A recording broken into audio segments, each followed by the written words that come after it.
Alors, il y a un gros débat pour savoir, est-ce qu'on est médium ou est-ce qu'on ne l'est pas? Est-ce qu'on peut le devenir, oui ou non? Donc la différence entre faire de la médiumnité et être médium, tout en étant, objectif et pas être dans un ego trip, mais toujours sans humilité, hein. Aucune humilité. Des vrais médiums, il y en a pas 15 000. Alors il y en a quand même pas mal en France, et dans les pays francophones, ce qui n'est pas le cas de tous les pays. Maintenant, quelqu'un qui fait de la médiumnité, par rapport à un vrai médium, si on devait faire une comparaison, c'est un peu comme si on comparait quelqu'un qui fait, de la cuisine en faisant réchauffer un plat au micro-ondes et qu'on l'appelait, cuistot, c'est pas possible, c'est pas possible, c'est pas comparable. C'est pas comparable avec un vrai cuisinier, par exemple. Bah, en médiumnité, c'est pareil. Faire de la médiumnité et être médium, c'est pas la même chose.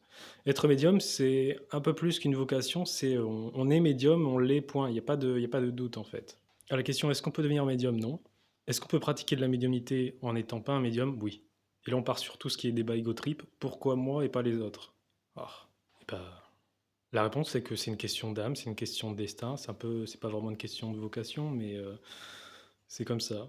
Être médium, c'est aussi une affaire de capacité, j'ai envie de dire. Tout le monde n'est pas voué à être médium parce qu'il y a plein de critères et de paramètres à prendre en compte qui font que telle ou telle personne est médium. C'est juste ça, faut vraiment pas se prendre la tête là-dessus. Sinon, pour vraiment répondre à cette question une bonne fois pour toutes, tout le monde n'est pas voué à être médium, mais on peut faire de la médiumnité quand même.